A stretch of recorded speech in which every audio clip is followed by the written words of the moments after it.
शूद्र का मतलब क्या हुआ? असिस्टिंग क्लास ऑफ सोसाइटी जो असिस्ट करने में बहुत बढ़िया है, उसको लीडर मत बनाओ भैया, दिक्कत करेगा वो आदमी, क्योंकि वो अपने आप डिसीजन नहीं लेता, लेकिन डिसीजन को एग्जीक्यूट बहुत अच्छे से करा सकता है। एग्जीक्यूशन और स्ट्रैटेजी को आपस में इंटरचेंज करोगे तो पूरी सरकार का नाश हो जाएगा और पूरे देश का नाश हो जाएगा। मुझे लगता है कि उनका दिमाग कुछ चल गया है, चूँकि उन्होंने इतिहास को पढ़ा नहीं है, इतिहास की उन्हें समझ नहीं है।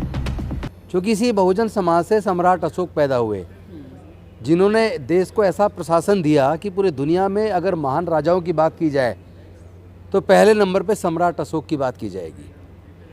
और अगर आज़ादी के बाद की बात करूं नेताओं में, तो बाबू जगजीवन राम जितने विभागों में रहे उन्होंने अपनी काबिलियत साबित की। यहाँ तक कि जो पाकिस्तान के साथ युद्ध हुआ, जब बांग्लादेश अलग बनाया गया, उस वक्त रक्षा मंत्री के तौर पे बाबू जगजीवन राम जी ने सेना का नेतृत्व किया। और अगर उसके बाद की बात करूं तो पासवान जी जिस विभाग में रहे, चाहे रेलवे में रहे, चाहे टेलीकॉम में रहे या दूसरे विभाग में रहे, लेबर में रहे, वहाँ उन्होंने ऐसी ऐसी योजनाएं बनाई कि आज उसका लाभ लोगों को मिल रहा है। और अगर उत्तर प्रदेश की बात करूँ तो बहन कुमारी मायावती जी मुख्यमंत्री बनी तो उनका प्रशासन की तो चर्चा पूरे देश में आज भी लोग करते हैं कि अगर शासन कोई बेहतरीन सबसे अच्छा रहा तो उत्तर प्रदेश के अंदर बहन कुमारी मायावती जी के नेतृत्व में रहा। इसका मतलब हमारे लोगों में अच्छा शासन देने की भी काबिलियत है। और अगर इंटेलेक्चुअल्स की बात करूं, जिस तरह वो कह रहे हैं इंटेलेक्चुअल तो ब्राह्मणों में पैदा होते हैं, तो डॉक्टर बाबा साहेब अम्बेडकर जी के मुकाबले का इंटेलेक्चुअल तो भारत में तो कोई है नहीं। दुनिया में भी गिने चुने लोग होंगे जो उस लेवल के इंटेलेक्चुअल होंगे। तो ये इंटेलेक्चुअलिज्म या व्यापार करने की कला, आर्ट या काबिलियत, या फिर शासन चलाने की, और फिर अगर जैसे वो बोल रहे हैं कि शासन चलाने की या जो क्षत्रिय वाली जो क्षमता है, तो उसमें अगर बात करूं 31 जनवरी 1818 में आपको याद होगा भीमा कोरेगांव, जहां पेशवाओं के बीच और महारों के बीच में जो युद्ध हुआ, 28,000 पेशवा सेना को केवल 500 महार सैनिकों ने जिस तरीके से 24 घंटे के अंदर नेस्तनाबूद कर दिया। 1 जनवरी 1818 को जो युद्ध जीता, तो वो सबको याद होना चाहिए कि हम लोग तो योद्धा लोग हैं। और हम लोग वैसे भी पैदाइशी इंजीनियर, मरे हुए जानवर की खाल उतार के उसको गला के उसी से जूते बना देते हैं, उसी से हैट बना देते हैं, उसी से जैकेट बना देते हैं, उसे बेल्ट बना देते हैं, उसे पर्स बना देते हैं। और हम लोग निर्माण करते हैं, सारी इमारतें हम बनाते हैं, सारे पुल हम बनाते हैं, फ्लावर्स हम बनाते हैं। और आज सोचो ना, कब कुतुब मीनार बना, कब ताजमहल बना, लाल किला बना।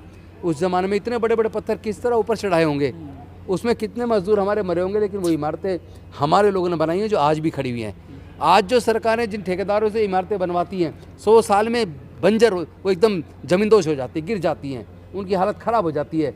लेकिन हमारे पूर्वजों ने जो इमारतें बनाई हैं, चाहे वो लाल किला हो, ताजमहल हो या दूसरे किले हों, और आज भी वो किस तरह खड़े हुए हैं। और फिर एक और आज का अगर लेटेस्ट नमूना देखना तो जो दलित प्रेरणा स्थल जो नोएडा के अंदर बना है, या डॉक्टर बाबा साहेब अम्बेडकर सामाजिक परिवर्तन स्थल जो लखनऊ के अंदर बना है, तो उसको आप देखें तो उसमें आपको नज़र आएगी कि किस तरह की काबिलियत पीछे से दिमाग काम कर रहा था, जिसने इतनी अच्छी सुंदर इमारत और इतनी मजबूत इमारत का निर्माण किया। और अगर आप ब्यूरोक्रेट्स की बात करें तो हमारे लोग एक से एक बेहतरीन ब्यूरोक्रेट हुए जिन्होंने देश के निर्माण में अपना भागीदारी निभाई है। हम ही लोग खेतों में फसल उगाने का काम भी हम करते हैं, निर्माण का काम भी हम करते हैं। तो ये काबिलियत हमारे अंदर कूट कूट के भरी है। लेकिन लगता है ये मिस्टर भिंद्रा ये मानसिक रोगी हैं और इन्होंने कोई अध्ययन नहीं किया है, इनको इतिहास का कोई ज्ञान नहीं है, इसीलिए इस तरह की नकारात्मक सोच उनकी बन गई है और ये घटिया मानसिकता का उन्होंने परिचय दिया है। सर, उन्होंने कहा कि अगर शासन इन लोगों को दे दिया जाए तो देश का सत्यानाश हो जाएगा। तो वही तो मैं बता रहा हूँ, उसकी मानसिकता इतनी घटिया है, जातिवादी सोच है।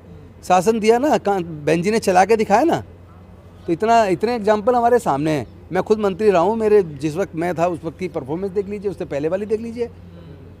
हमने पहली बार अगर दिल्ली के अंदर कोई, पूरे भारत में कोई योजना बनी, सीवर के अंदर लोग इतने मरते हैं हर साल, पूरे इंडिया में अगर कोई योजना बनी तो दिल्ली में बनी, जहाँ मशीनों के द्वारा सीवर साफ करने की व्यवस्था की गई। आज सीवर के अंदर लोगों की डेथ को रोक दिया गया है, तो हमने कर दिखाया ना। इसके लिए हमारे अंदर काबिलियत है, क्षमता है कि कैसे काम किया जाता है। हम अगर कर सकते तो पूरे देश की सरकार को करना चाहिए था, तो कहाँ गई काबिलियत? बाकी देश की सरकारें तो नहीं कर पा रही हैं, हमने करके दिखाया, तो काबिलियत तो हमारे अंदर जम जाता है, मौका तो मिलना चाहिए।